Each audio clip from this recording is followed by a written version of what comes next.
잡힌 시선, 따뜻한 공정의 가치로 함께합니다. 황보선의 출발 새아침.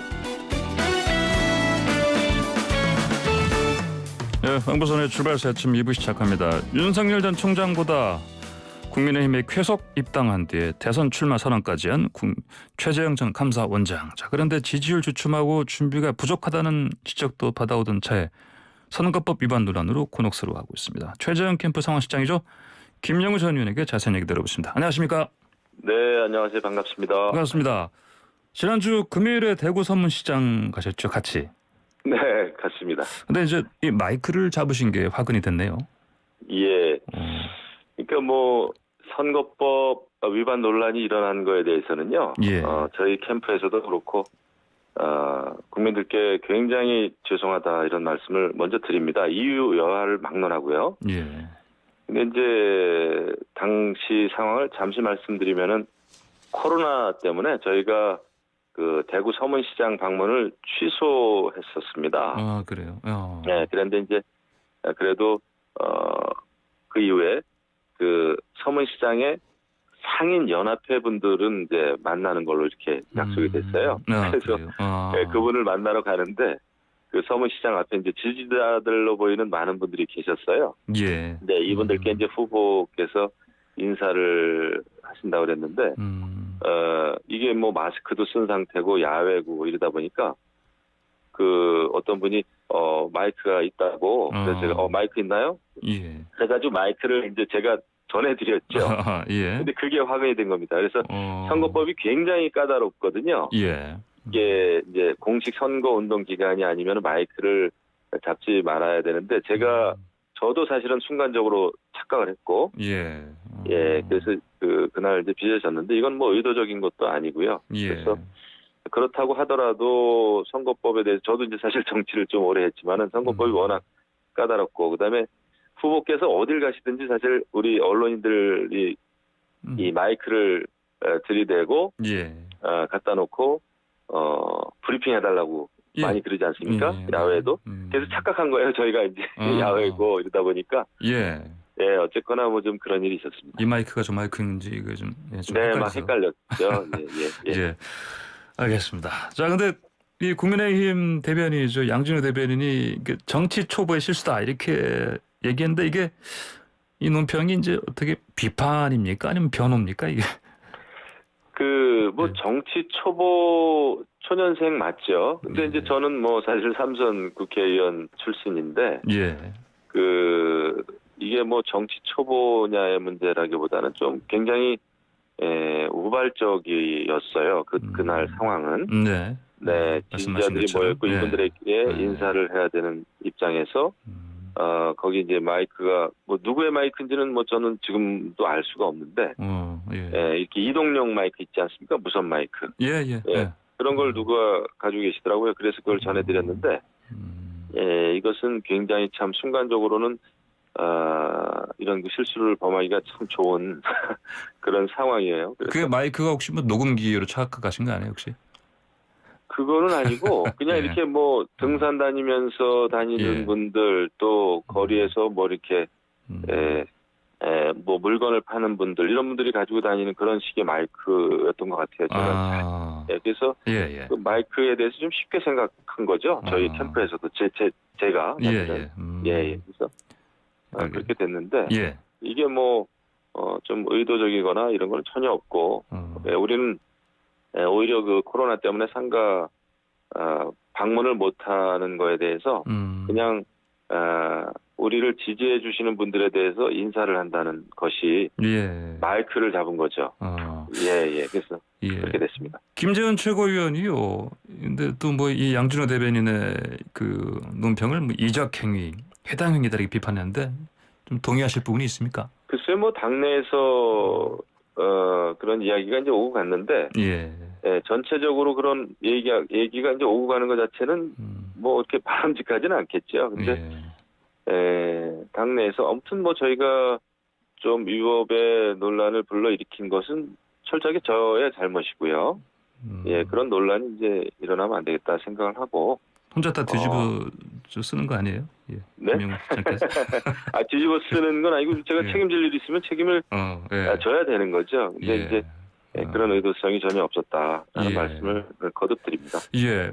민주당 쪽에서는 아무래도 이제 또 최재형 예비부께서 이제 대전시 선거위원장도 하셨으니까 이런 분이 왜 이런 실수를 하시냐 비판을 하는데 여기에 대해서는 어떻게 대답하시겠습니까? 이거는 선거법과 관련해서는 선관위원장이 됐든 현역 국회의원이 됐든 참 까다로운 게 많아요. 예. 뭐 예를 들면 다과회를 열었는데 후보자가 무슨 정책 간담회를 위해서 다과회를 열었는데 예를 들면 뭐 김밥은 먹어서는 안 되고 또 떡은 먹어도 되고 막 예를 들면 뭐 제가 정확하게 기억은 못합니다만은 그런 정도로 까다롭습니다. 이게 이제 저도 국회의원을 했지만 국회에서 만들어진 법안인데 예전에 이제 그 오세훈 선거법이라고 여러 가지 이제 그런 차원에서 부정 이런 것을 막기 위해서 만들어 놓은 법안이긴 합니다만은 너무나 해석하기도 어렵고 상황에 따라서 그 이연령 비연령이라고 그러죠. 예. 해석하기에 따라서 굉장히 그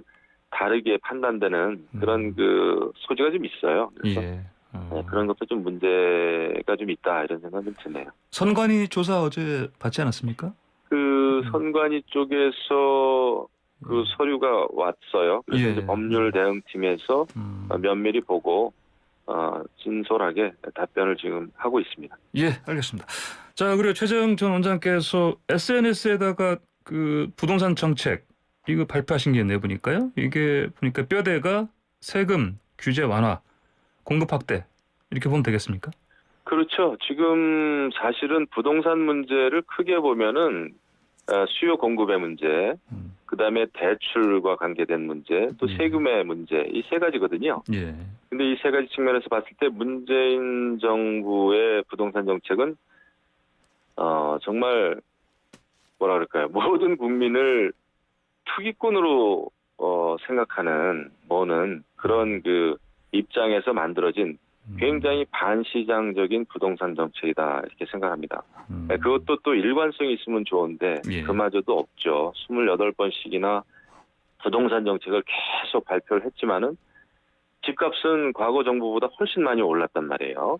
이게 무엇을 의미하느냐 하면은 결국은 공급은 제대로 하지 않으면서 그 공급은 다 막으면서 수요자인 일반 그 국민들의 내 집 마련의 꿈을 완전히 틀어 막은 겁니다. 그래서 임대사업자들도 임대사업을 제대로 못하게 하고요. 한때는 그거 굉장히 장려하지 않았습니까? 그런데 지금은 임대사업도 못하게 하고 공급도 안 되게 하고 이러다 보니까 이 부동산 정책이 완전히 갈짓자 형태를 이루면서 결국 결과적으로는 이사도 못 가게 하고 대출도 못 받게 하고 집을 팔고 싶어도 팔지도 못하게 하고 사지도 못하게 하고 이렇게 됐어요. 그래서 이런 것은 우리가 다시 원점으로 돌려서 공급을 늘려가면서 또 세금 완화하고 규제 완화해서 재건축 재개발 좀 할 수 있게 하는 이거는 뭐 어떤 정책이라기보다는 너무나 지극히 상식적이죠. 근데 지금의 정책은 너무나 비상식적이기 때문에 벌어지고 있는 문제입니다. 예, 알겠습니다. 그 부동산 정책 메시지 발표했으니까 뭐 공부를 좀 많이 하셨으니까 아무래도 공부요? 예, 공부 준비 안 돼 있다고 했는데 그러면 지금 국민의힘 경선 준비 위해서 다음 주 18일에 대선 주자 그 정책 토론회 연다고 했는데 뭐 이거 주제가 아무래도 부동산 쪽이니까요. 여기 뭐 참석은 하시겠네요? 그러면? 지금 이제 고려 중입니다. 어제 그게 발표가 됐더군요. 경선준비위원회에서. 근데 이제 경선준비위원회는 이제 경선을 어떻게 잘 치를까, 공정하게 치를까라는 그 룰을 정해서 그 행사를 해야 되는데 지금은 사실은 당의 후보 등록도 하기 전이에요. 이런 상황에서 경선준비위가 사실 그런 거를 정하기 위해서는 각 캠프의 후보 캠프의 대리인들을 모아서라도 한번 의견을 들어봐야 되는데 그런 과정이 너무 없었어요. 그냥 일방적으로 발표를 한 겁니까? 그리고 이제 경선이 시작이 되면 그때 이제 토론, 뭐 검증 이런 게 다 이루어지는데 지금 등록도 하지 않은 후보들이 많은데 이런 후보들을 모아서 한 대 모아서 13명입니까? 지금 그 정도 되는 숫자를 가지고 그것도 전문가가 이제 주제 발표하고 그에 대해서 상호 토론하고 질의하고 이런 건데 예. 제대로 이루어질지 모르겠어요. 13명이. 그래서 이것은 좀 더 신중을 기했더라면 좋았겠다. 하지만 뭐 당이 또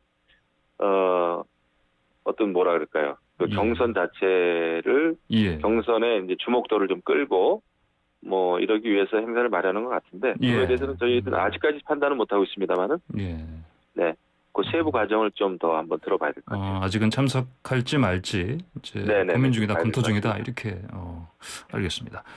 자, 근데 뭐 그 최근에 그 지도부 패싱 논란 관련해서는 이제 최 전 원장께서는 뭐 당 대표를 좀 지지하는 입장을 밝힌 것 같아요. 그렇죠. 예. 저희의 기본적인 입장은 당은 하나로 당력을 하나로 모아야 된다. 또 당 대표는 아무래도 당의 중심에 있지 않습니까? 이런 상황에서 어떤 특정 후보 캠프와 대선 예비 주자와 당 대표와 당 대표 사이에 이런 어떤 이견이나 갈등, 뭐 힘겨루기라고 해야 됩니까? 아무튼 그런 신경전을 벌임으로 해서 당원들이나 또 이제 정권 교체를 바라는 국민들 입장에서는 좀 불편하고 좀 그렇습니다. 안타깝죠. 그래서 이런 일이 있으면 안 되겠다. 그리고 뭐 2번, 3번씩 만나신 분들인데 충분히 소통을 할 수 있잖아요. 그리고 그런 상황에서 일단 당대표의 어떤 권위라 그럴까요? 뭐 상호관계는 아닙니다만은 당대표의 어떤 그런 것이 흔들리면은 당이 이제 운영되기가 좀 어렵죠. 그런 차원에서 드린 말씀입니다. 그 이번에는요. 그 안민석 의원이 제기한 거요. 최재형 전 원장의 뭐 조부 중조부 친일 행각 거론한 것 때문에 지금 서로 이제 공방 좀 벌어지고 있는데, 근데 청와대에서 유감을 또 표명했습니다. 이 공방은 계속 이어갈 의미가 있는 건가요? 의미가 없죠. 제가 볼 때는 그 안민석 의원님이 어떤 의도로 이런 말씀을 하셨는지 모르겠는데요. 그 제가 알고 또 전에 듣기에는 뭐 그 최재형 후보의 그 조부 최병규라는 분이죠. 조부께서는 그 일제 시대에 이제 춘천 고보 다니시면서 그때 이제 일본 교사에 맞서서 동맹 휴학을 하고 그랬었어요. 그래서 학교 퇴학을 당했고 그래가지고 이제 졸업을 못했죠. 나중에 정말 수십 년이 흘러서 명예 졸업장을 이제 받고 그랬는데, 그리고 이제 주변 분들이 그런 그 일제에 맞서서 여러 가지 용감한 행동을 좀 많이 했다 이렇게 이제 알려져 있는데 굳이 그것을 안민석 의원님이 뭐 제대로 알고 하시는 말씀인지 모르겠는데 무슨 뭐 친일한 것처럼 마치 뭐 근거도 명확치가 않더군요. 그래서 그런 이야기를 왜 하는지 모르겠는데 저는 뭐 기본적으로 안민석 의원께서 글쎄요 하시는 말씀들을 믿을 수가 없습니다. 뭐 그분은 원래 최순실이라고 하는 인물이 뭐 독일에서 수조 원대 뭐 돈이 있다, 비자금이 있다, 뭐 이런 말씀도 하신 것 같은데 지금도 같은 생각인 것 같은데요. 저는 조금 이해할 수가 없고요. 그리고 이제 일제 침탈에 의해서 일제 시대 때 살았던 많은 우리 국민들 이런 분들의 그 삶을 우리가 어느 정도는 이해를 해야 됩니다. 그래서 이제 지금 뭐 청와대에서도 대통령 부친, 문재인 대통령의 부친이 흥남시의 농업계장이다. 이것 때문에 이제 우리가 대통령의 부친을 친일파라고 몰아서는 안 되는 거 아니겠습니까? 그렇죠? 저는 기본적으로 그렇게 생각합니다. 그런데 그 시대에 많은 공무원들 또 경찰들이 있었죠. 이런 분들이 뭐 다 친일파다, 토착여구다 이런 식의 발언이나 입장은 저는 틀렸다 이렇게 보고요. 그거는 근거 없는 연자제고요. 근데 청와대에도 제가 꼭 한 말씀 드리고 싶은 것은 여러 가지 군부대 내 백신 문제나 아니면 김경수 경남지사가 다시 구속이 되고 막 이랬는데 이런 거 국민들에게 진짜 중요한 관심사 이런 거에 대해서는 별로 반응이나 어떤 사과나 사죄의 입장 표명이 없다가 이런 문제에 대해서는 또 즉각적인 반응을 보이는 거 보면 좀 희한합니다. 제가 볼 때는. 예, 좀 입을 열어야 될 때 입을 열지 않고 또 침묵을 지켜야 될 때 침묵을 지키지 않고 오히려 거꾸로 하는 게 아닌가 이런 아쉬움이 좀 있네요. 예, 알겠습니다. 자, 그리고요. 요즘 이제 캠프에 그 인사들 영입하는 거요. 네. 지금 윤 전 총장 캠프 쪽 보니까 뭐 어제도 40여 명 그 잔문단 발표했습니다. 이제 최재형 전 원장 쪽에서는 어떻게 돼갑니까 이거 지금 뭐? 글쎄 뭐 윤 총장 캠프가 하는 일이 있겠죠. 거의 뭐 스케일 크게. 네. 하지만 저희는 이제 물 밑에서 도와주는 분들 이런 분들을 한 분 한 분 이제 모시고 있는데요. 예. 뭐 경쟁적으로 명단 발표하는 거는 글쎄 이제 그것도 이제 과거에 많이 했던 건데 그게 바람직한지는 모르겠어요. 그리고 대선 캠프라고 하는 것은 대선이 끝나는 마지막 날까지 훌륭한 분들 또 도와주시겠다고 하는 분들을 계속 모시는 거죠. 네, 그렇습니다. 그래서 이게 어떤 공공기관이나 뭐 회사처럼 딱 조직도가 있고 딱 이렇게 어떤 그 자기 역할이 너무나 분명하고 그런 조직은 아니거든요. 대선은 제가 대선 많이 치러봤습니다만 그래서 그 뭐 아무튼 뭐 윤석열 그 후보 캠프는 또 그런 방식으로 이제 하시는데 저희가 뭐 평가할 문제는 아니라고 봅니다. 예. 알겠습니다. 자, 오늘 말씀 여기까지 듣겠습니다. 감사합니다. 감사합니다. 지금까지 김영우 최재형 캠프 상황실장이었습니다.